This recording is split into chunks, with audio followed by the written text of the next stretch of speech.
My fellow Americans, have you noticed that we do some pretty odd rituals around the new year? You ever wonder why we watch a ball drop and smack our faces together and then start singing about some old lamb guy? That's the words, right? Well, I got curious and I looked into these exact traditions. Welcome to Ladies Fright. I'm your host, Joan.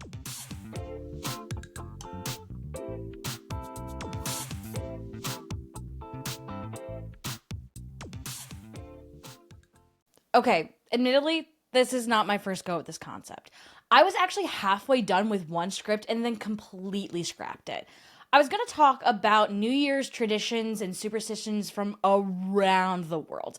But with so many different traditions and with so little information I was finding about their history, it felt like I was going to be reading off a listicle I made. Personally, I want to look into these customs so I could figure out who does them or started them, the meaning behind them, and why we still do some of them today. I wasn't able to get into that in depth with what I was finding, so I figured it may be better to pivot and instead focus on a select interesting few. There are a few traditions I practice, but honestly, I don't know why I do them besides that's what you do on New Year's Eve. In my experience, as someone who grew up in New Jersey, what makes New Year's Eve is the following. 1. You watch the New Year's Eve celebration from Times Square in New York City. Then 2. You count down from 10 and watch the ball drop. Then 3, after 1, you all shout Happy New Year! Then 4, give someone a kiss. Then 5, Auld Lang Syne begins to play. So in order to get ready for the holiday, and so you have some small talk for this New Year's Eve party, let's discuss the ball drop, the midnight kiss, and Auld Lang Syne. For the ball drop, we're going to need to go back to New York City, 1904. Prior to this year, NYC was already a known hotspot for New Year's celebration, but 1904 heading into 1905 had 2 major changes. 1, the first subway line was opened in the city, making travel through the city faster and more convenient. And 2, the opening of the new headquarters for the New York Times in Longacre Square. Oh, you've never heard of Longacre Square? You may know it better now as Times Square. The owner of the New York Times, Adolph Ox, petitioned and was able to get the name changed in April of 1904. I should also mention, the structure of the headquarters itself was impressive. It was the second tallest building in NYC at this time. In order to celebrate all these achievements and the coming year, Ox decided to host a party in the square on December 31st. Before this, the big NYE celebration was at Trinity Church. To make the night truly special and unforgettable, Ox had fireworks and pyrotechnics. The next day, the newspaper reported, from the base of the dome, the giant structure was alight. Never was a New Year's more joyously celebrated. I should also say, when I said the newspaper, I mean the New York Times reported it. I mean, someone's gotta give you credit, right? So, a little tooting of their own horn, I guess. Either way, the fireworks were a great sight to see. Just one little problem. They were raining down hot ash onto the crowded city streets. Ox had to think of a way for people to keep coming back to his party without having a fireworks show, since New York City banned fireworks by 1907 because of the aforementioned burning of people on the street. Walter F. Palmer, the Times chief electrician, suggested to Ox using a time ball after Palmer had seen one at the Western Union Telegraph Building. If you're anything like me, you're now wondering, what in the heckaroonie is a time ball? The basics is it is a ball which slides down from a pole and indicates a specific time of day when it reaches the bottom of the pole. This type of system goes all the way back to ancient Greek culture, where a falling ball was placed in the main square. These used the sun and stars to determine the time and when to start the ball's descent. However, the New Year's time ball is based on an instrument used as a navigational tool dating back to 1829. At this time,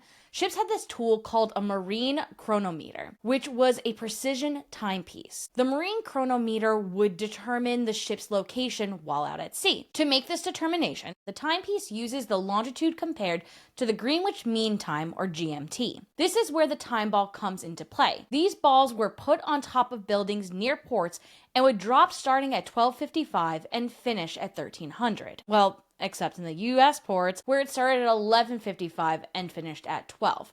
Because we just have to be different. This would let sailors make sure their tools were calibrated correctly before heading back out into open waters. The first marine time ball was created by inventor and captain in the Royal Navy, Robert Warhope. It was erected in Portsmouth, England. After several more were installed throughout the United Kingdom, Warhope shared his scheme with the French and American ambassadors. In 1845, America had their first time ball come into service. Time balls are no longer relevant today, except to be tourist attractions, and only a few over 60 remain. Jumping back to 1907, it was decided to replace fireworks. A time ball would be constructed. Jacob Starr, a Jewish Ukrainian immigrant, was tasked with designing the ball. Jacob worked at Art Craft Strauss, a sign design and consulting company. He was considered a skilled electrician and metalworker. His design for the time ball included 125-watt light bulb on an iron and wooden frame with a diameter of 5 feet. All said and done, the ball weighed 700 pounds,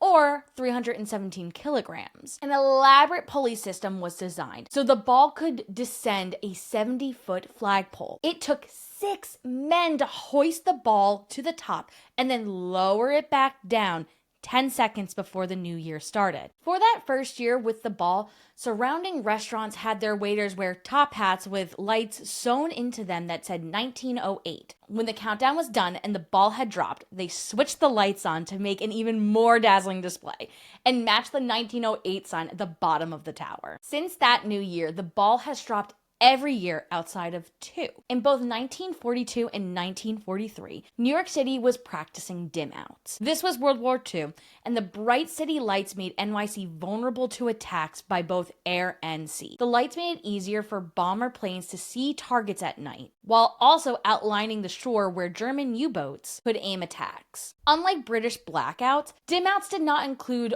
all the lights. Instead, interior and exterior lights at or above the 15th floor were shut off. Homes were encouraged to direct any of their lights downwards, and commercial buildings were asked to shut off or dim their lights. Obviously, an illuminated ball was not going to help this effort, so instead, a moment of silence was held a minute before New Year's. You can imagine why this was a more somber time than a celebration those couple of years. After the silence, recordings of church bells were played from sound trucks. This aided to the somber feel, but also was a nod to the years past when celebrations were held at Trinity Church. Since the debut drop, the ball has gone through several changes, all while the tradition persisted. Okay.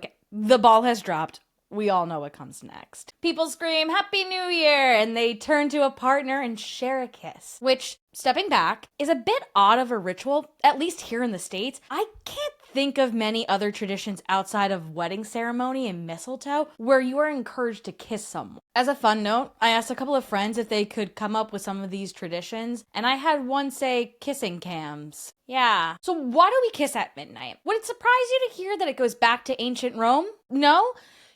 Yeah, me either. Those guys were pretty horny. Though the ancestry of the tradition has several inspirations. Many resources note the Roman winter solstice celebration of Saturnalia. As you might guess from the name, it honored the titan Saturn, or Kronos, if you're going by the Greek name. This celebration was one of the largest of the year and lasted for 12 days. During that time, there would be animal sacrifices, feasting, and drinking. A lot of drinking. This may have led to some snogging. The starting point for this current tradition comes from the Scottish celebration of Hogmanay. Hogmanay came from the Vikings and is celebrated even today. Observed in the last few days of the year and into a few days of the new year, the festival has several traditions within it. One being wishing a good new year, with anyone present at midnight with a kiss. This is thought to foster a sense of community and means you are wishing them happiness and goodwill into the new year. With the Romans and the Vikings as inspiration, you know this custom was gonna go off in medieval Europe. There were several folk beliefs which put a heavy influence on one's fortune based on who you see at midnight. Maybe one day I'll do an episode talking about mythical properties associated with midnight. Anyway, back to the kissing. Couples who kissed at midnight were said to have a strong relationship for the year to come. It was a protection from loneliness and would promise a new beginning in love and intimacy. This tradition also stemmed from masquerade balls, where participants would unmask at midnight and kiss. In the 14th century tale Sir Gawain and the Green Knight, there's a portion which takes place on New Year's Day, where women and men are playing a game together. A rule is made that if the ladies lose, they must give something to the men, and it is implied that the ladies are looking forward to this penalty, and the men are not too upset about it either. A lot of commentary around what exactly this something being given is says it is a kiss. This possible medieval game of 7 minutes in heaven, if the something is actually a kiss, would be the first mention in literature of a New Year's kiss. However, when this tradition comes to America, one European country and culture is credited: Germany. In 1893, an article from the New York Times, "Hey, we know her," wrote, quote, "As the clocks ring out the hour of midnight, all this festivity pauses for a moment to listen, and as the last stroke dies into silence, all big and little, old and young, male and female push into each other's arms, and hearty kisses go around, like rolls of labial musketry, with the exclamation, 'Prost Neujahr!' Hail the New Year." Gentlemen and ladies in the bloom of youth heartily approve this custom, and their venerable predecessors likewise seem to relish it, if 'twere only for the sake of Auld Lang Syne, unquote.